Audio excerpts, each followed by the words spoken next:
కదా నీ కథ ముగింపులేనిదై సదా సాగదా ఇదే కదా నీ కథ మన నంద్యాల పార్లమెంట్ సభ్యురాలు డాక్టర్ బైరెడ్డి శబరమ్మ గారి పుట్టినరోజు సందర్భంగా మా ఆత్మ బస్ స్టాండ్ నందు ఈరోజు బర్త్డే సెలబ్రేషన్స్ మరియు బ్లడ్ ఇవ్వడం జరుగుతుంది. మరియు గర్భిణీ స్త్రీలకు తలసేమియా వ్యాధిగ్రస్తులకు ఈరోజు రక్తం ఎంతో విలువైనది. రక్తం విలువ ప్రజలకు చేయాలి. ఎందుకంటే ఈ అవగాహన లేక చాలా మంది ప్రాణాలు కోల్పోతున్నారు. అందుకే పార్టీ ఆఫీస్ నందు ఈరోజు బ్లడ్ బ్యాంక్ వాళ్ళు నంద్యాల సెంటర్ వాళ్ళకు మనం కన్సల్ట్ అవ్వడం జరిగింది. వాళ్ళు తక్షణమే మాకు ఇవన్నీ సదుపాయాలు కల్పించారు. ఎందుకంటే ఇలాంటి ప్రోగ్రామ్స్ లో మనం పార్టీ పరంగా కానీ ఏదన్నా కానీ ప్రజల అవగాహన తేవాలా. ప్రతి ఒక్కరు కూడా ఈ బ్లడ్ బ్యాంక్ ఈ నంద్యాల బ్లడ్ బ్యాంక్ డొనేషన్స్ ఇవ్వాల్సిందిగా ఈ సభాముఖంగా తెలియజేస్తున్నాం.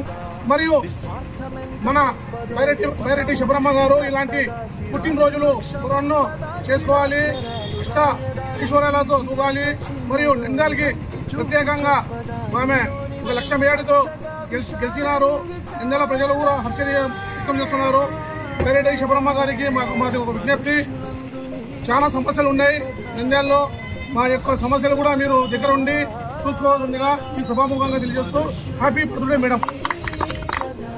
డాక్టర్ గారికి హృదయపూర్వక జన్మదిన శుభాకాంక్షలు తెలియజేసుకుంటున్నాను. అలాగే ఈరోజు జియాబాయ్ అన్న ఆధ్వర్యంలో రక్తదాన శిబిరం ఏర్పాటు చేయడం జరిగింది. అలాగే మధ్యాహ్నం కూడా అన్నదాన కార్యక్రమం అన్న ఆధ్వర్యంలో ఏర్పాటు చేయడం జరిగింది.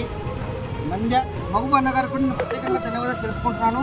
ఎందుకంటే అన్న సమాజాన్ని చూడలేకపోయినా సమాజం గురించి తెలుసుకొని నిత్యం సమాజం కోసం నా వల్ల ఏమవుతుందో అని చెప్పి ఎప్పుడు ఏదో ఒక సేవా కార్యక్రమం చేస్తూ ఉంటాడు.